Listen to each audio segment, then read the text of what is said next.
श्री स्वामी समर्थ सर्वांना. आणि आज आमची म्हैस व्याली होती, त्यामुळे भरपूर असा चीक म्हैशीने दिला होता. तर त्यातले थोडाफार चीक थोड्या जावांना दिला होता आणि थोडा मी घरी ठेवला होता. तर घरी ठेवला म्हटलं की गोड खरवेस आला किंवा चिकाचे लाडू आले, बर्फी आल्या, ह्या गोष्टी होतातच. तर मी आज करणार आहे चिकाच्या वड्या. तर त्याच्यासाठी मी 1 ते 1.5 ग्लास होईल एवढा चिक घेतलेला आहे आणि तो आता कढईमध्ये किंवा पातेल्यामध्ये किंवा आपण कुकरला जरी लावला तरी चालतो. तो व्यवस्थित 15 ते 20 मिनटं 20च्याही पुढे गेले तर चालतं, आपण उकडून घ्यायचा आहे. एकदम तो असा दडदडीत झाला पाहिजे. तर मी हा उकडायला ठेवला होता आणि आता आपला हा उकडून झालेला आहे.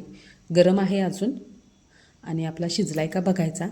थोडाफार दडदडीत लागतोय म्हणजे हा आपला चिक शिजलेला आहे.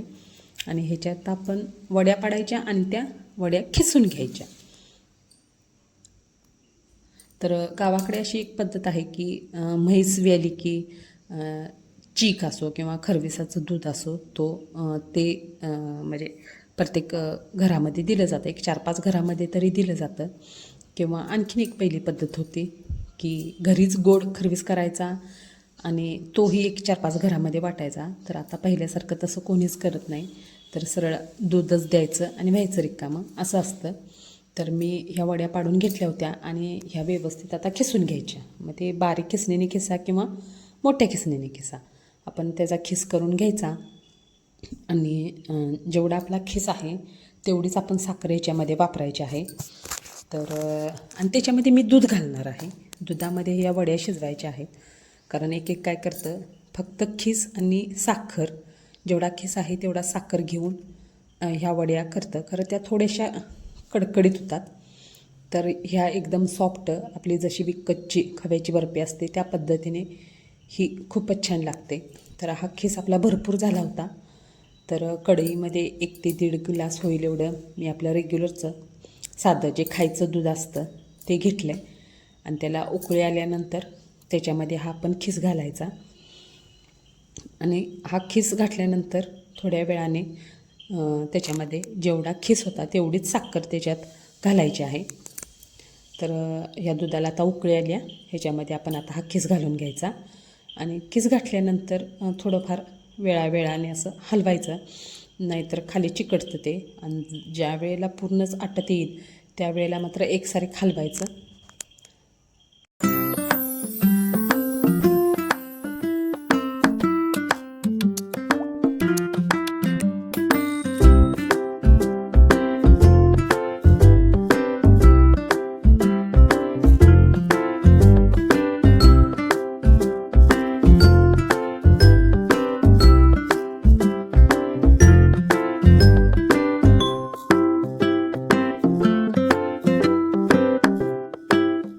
किंवा बडीशेपसुद्धा घातले तरी चालते. आणि ह्याची बर्फीच केली पाहिजे असं काही नाही, ह्याचे लाडूसुद्धा होतात, खूप छान होतात लाडू. तर इथे मी थोडीशी वेलची पूड घातलेली आहे आणि साखर जेवढा आपला खीस आहे तेवढीच साखर घालायची, हे एक लक्षात ठेवायचं.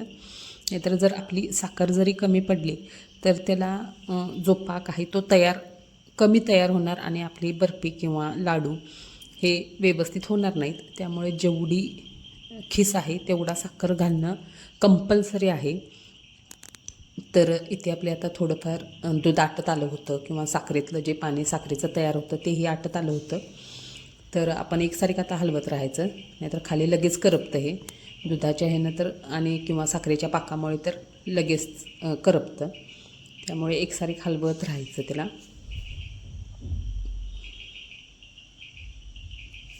आणि हे आपण घरच्या घरी केलेले खूपच छान लागते आणि टेस्ट पण खूप छान लागते. तर तुम्ही नक्की एकदा ट्राय करून बघा. तर इथं आपलं आता थोडंफार अजूनही थोडं आटायला पाहिजे, कारण अजून कढई सोडलेली नाही आहे, अजूनही कढईला चिकटतंच,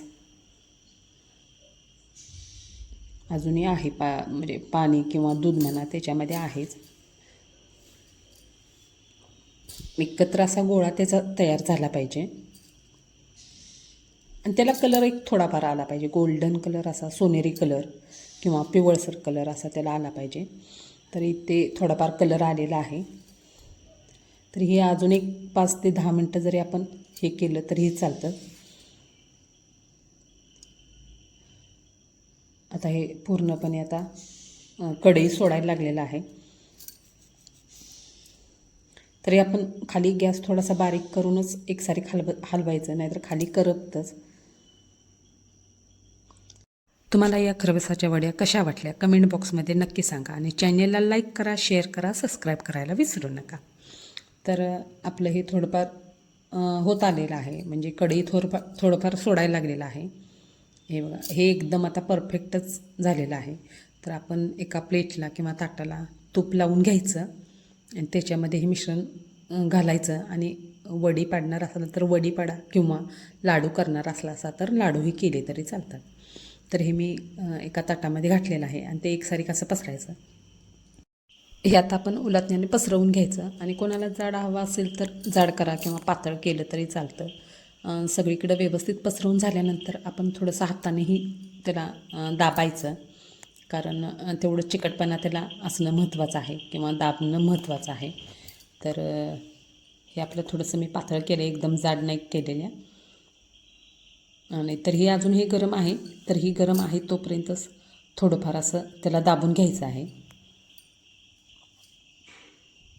आणि ह्या वड्या खायला खूप छान लागतात, त्यामुळे तुम्ही नक्की एकदा ट्राय करून बघा. आणि त्याच्यामध्ये दूध घातल्यानंतरही खूपच छान मऊ होतात. म्हणजे साखर घातल्यानंतर, साखर आणि खीस घातल्यानंतर कसं कटकटीत होतं तसं होत नाही, एकदम सॉफ्ट मऊ होतात.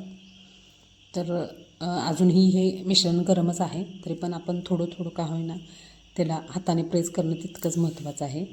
हे आता थोडंफार थंड झालं आहे, म्हणजे अजूनही पुरतंसं थंड झालेलं नाही. तर तोवरच आपण ह्याच्या वड्या कट करून घ्यायच्या आणि थंड झाल्यानंतर, पूर्ण थंड झाल्यानंतर ह्या वड्या आपण काढायच्या. नाहीतर आता गरम जर आपण काढायला गेलो तर ते सरळ निघणार नाही.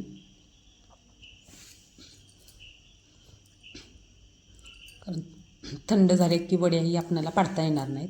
त्यामुळे गरम आहेत तोपर्यंत आपण अशा वड्या पाडून घ्यायच्या आणि थंड झाल्यानंतर त्या वड्या उचलायच्या. तर हा तुम्हाला व्हिडिओ कसा वाटला कमेंट करून नक्की सांगा. चॅनेलला लाईक करा, शेअर करा, सबस्क्राईब करा.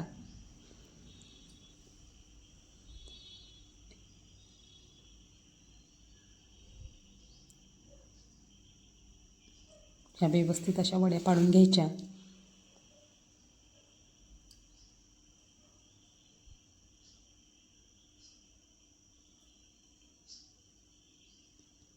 तर ह्या वड्या आपल्या पाडून झालेल्या आहेत. पूर्ण थंड झाल्या की मगच त्याच्या काढायच्या, नाहीतर आपल्याला त्या सरळ काढता येणार नाहीत. तर ह्या आपल्या वड्या तयार आहेत. एकदम छान लागतात, टेस्टी लागतात आणि एकदम सॉफ्ट, आपल्या म्हणजे जशा विकतच्या खव्याच्या बर्फ्या असतात त्या पद्धतीने त्याला चव येते. चला तर थँक्यू.